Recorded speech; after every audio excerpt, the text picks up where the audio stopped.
Bonjour et bienvenue dans ce JT de février. Pour cette nouvelle édition, nous nous projetterons dans le court-métrage de Julien Porte, puis nous découvrirons le bilan du lycée 4.0 et enfin nous irons à la rencontre de la classe de première L du lycée qui est allée au centre Pompidou. Mais pour commencer, penchons-nous sur la question de discrimination et du harcèlement.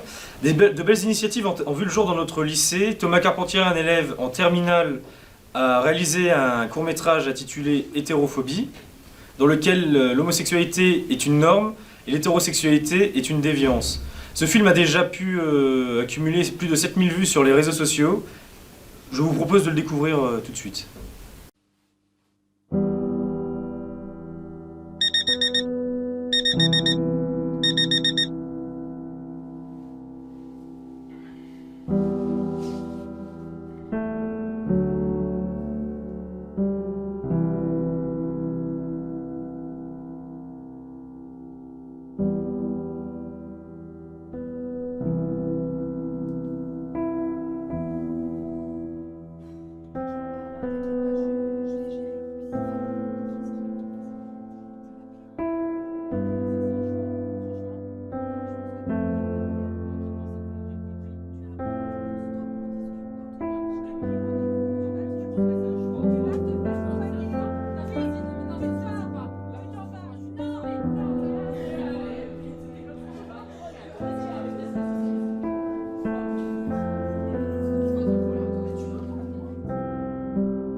Madame Sebald m'a rejoint sur le plateau. Bonjour Madame Sebald. Bonjour. Vous avez épaulé Thomas Carpentier dans la réalisation de son film en tant qu'infirmière du lycée Julie d'Aubier. Vous êtes appliqué dans la lutte contre les maltraitances que peuvent subir les élèves. Pourriez-vous nous expliquer en quelques mots les différentes actions que vous mettez en place dans l'établissement ? D'accord, donc effectivement j'ai suivi Thomas et les autres élèves qui ont participé activement à ce court-métrage. Donc en tant qu'infirmière, certes, mais en tant que référente harcèlement aussi de la cité scolaire.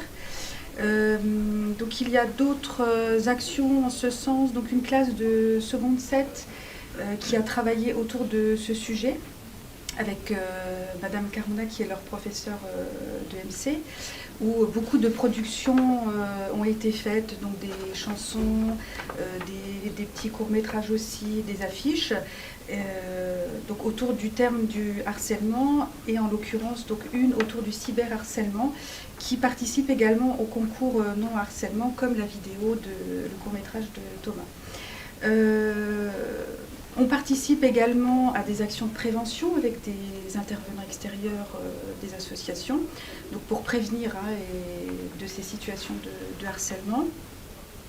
Nous traitons également les situations en individuel quand on est informé de situations. Voilà, on essaye de les traiter au mieux.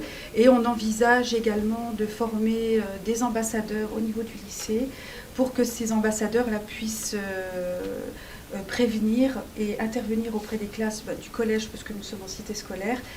Plus tôt on prévient ces situations et ces phénomènes de harcèlement, et mieux on arrive ensuite à les gérer et à les traiter. Merci beaucoup. Une autre question, ça ne vous dérange pas. Si un élève est victime ou témoin de harcèlement, que peut-il faire ? Beaucoup de choses. Une des premières choses, c'est d'en parler. Donc d'en parler, on peut en parler, je dirais, il y a assez de monde par exemple au niveau de la cité scolaire, pour en parler à un adulte. Il suffit tout simplement d'en parler.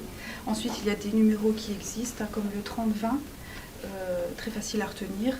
Donc voilà, la première des choses, c'est vraiment de parler. Donc le numéro à retenir est le 3020, qui s'affichera sur votre écran dans quelques instants. Merci encore Madame Séval. Merci à vous. Maintenant, je vais laisser ma place à Anaïs qui interviewe Julien Porte. Bonjour Julien. Bonjour Anaïs. Donc tu es le réalisateur du court-métrage sur lequel on va un peu débattre. C'est ça. Quel est le nom de ton court-métrage? La seconde chance de James Ryder. Et donc de quoi parle-t-il? En gros, c'est la critique de la société actuelle. Quand et où peut-on le trouver? En juin, et normalement on pourra le découvrir dans la salle de la MDL et au centre socio-culturel de Gandrange. Bonjour Lisa. Bonjour. Quel est ton rôle dans ce court-métrage?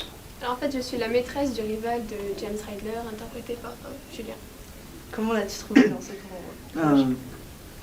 On peut dire ça, oui, elle était parfaite. Elle y a mis, elle a mis vraiment tout ce qu'elle pouvait, toutes ses tripes, et elle s'est vraiment beaucoup investie dans ce projet, ce qui fait que ça a donné une très bonne qualité. As-tu aimé ton rôle, Lisa? Ouais, j'ai vraiment adoré, et puis sur le tournage, on s'est vraiment éclaté. J'ai passé un bon moment. Bonjour Benjamin. Bonjour Alice. Quel est ton rôle dans ce court-métrage? Dans ce court-métrage, je suis le monteur de mon film en fait. D'accord. Et combien de temps tu penses ça va te prendre pour monter? En grosso modo, environ une bonne semaine de travail. Ah, d'accord, c'est pas mal. Donc, où avez-vous tourné les scènes du court-métrage? Alors les premières séquences, on les a tournées à la Commission européenne à Luxembourg. Ensuite, un peu chez l'un et chez l'autre. Et la dernière séquence, on l'a tournée à la MDL au lycée. Benjamin, qu'est-ce qui t'a donné envie de monter le court-métrage de Julien? C'est parce que j'avais eu de l'expérience personnelle derrière et en me proposant à Julien, on a pu, qui était aussi en recherche de quelqu'un pour monter son film, accepter, puis c'est venu comme ça. D'accord, donc Julien, dernière question, d'où est venue cette inspiration pour ton court-métrage? Je me suis inspiré de toute ma vie entière. Donc, bien que j'ai que 16 ans, j'ai quand même réussi à avoir pas mal d'expérience à tous les niveaux, et ce qui fait que j'ai réussi à faire ce projet grandiose avec des personnes qui sont ici, plus d'autres personnes qui ont réussi à participer de manière très bonne à tout ce film. D'accord, ben merci à tous et on retrouve Lucas à l'antenne. Voilà 6 mois que la rentrée a eu lieu et Quentin Marchouzan est allé à la rencontre de Madame Atimni, proviseure adjointe et référente du lycée 4.0 pour nous faire un bilan. Voici son interview. Bonjour Madame Atimini. Bonjour. Est-ce que c'est moi après la rentrée scolaire, pourriez-vous nous faire un bilan sur le lycée 4.0? Le premier objectif, c'est effectivement de passer à l'éducation numérique, hein, parce que le numérique, effectivement, est partout présent.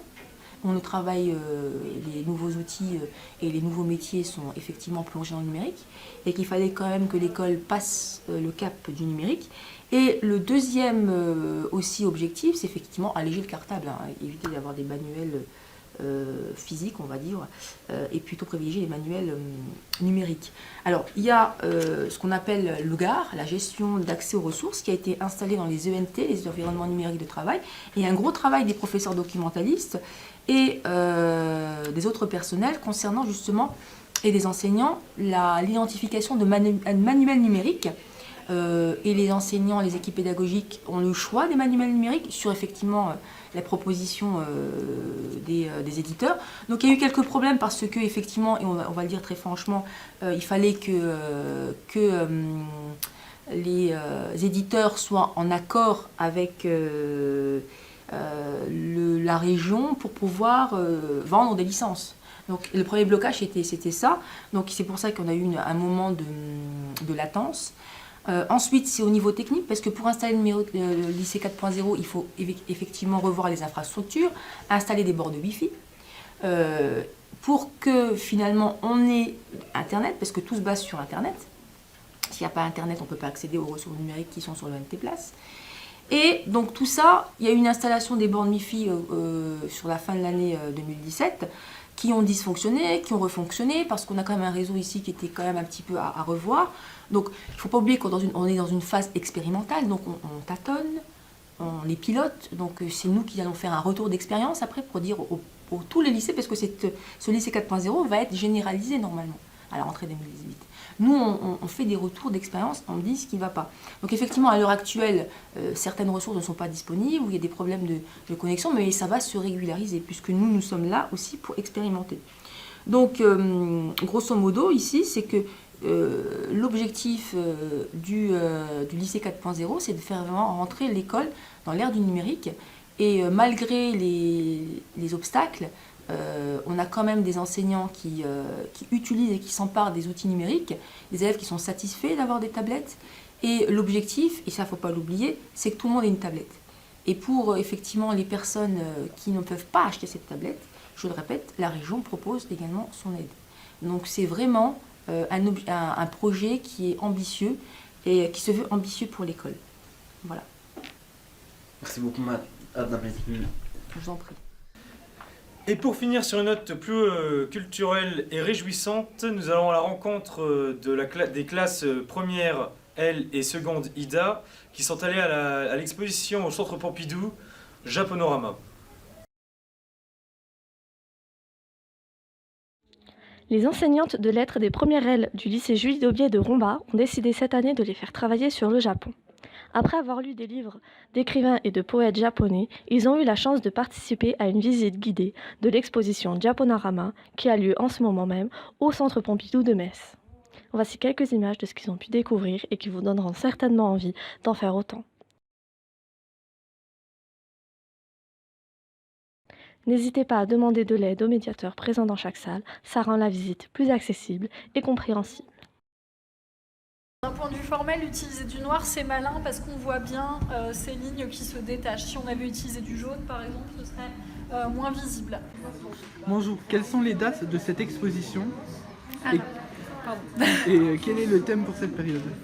Alors, c'est une exposition qui a commencé à la fin du mois d'octobre, le 22 octobre, ça c'était sa date d'ouverture, et elle se termine le 5 mars. Donc il y a encore l'occasion de la voir pendant les vacances scolaires là, qui vont arriver.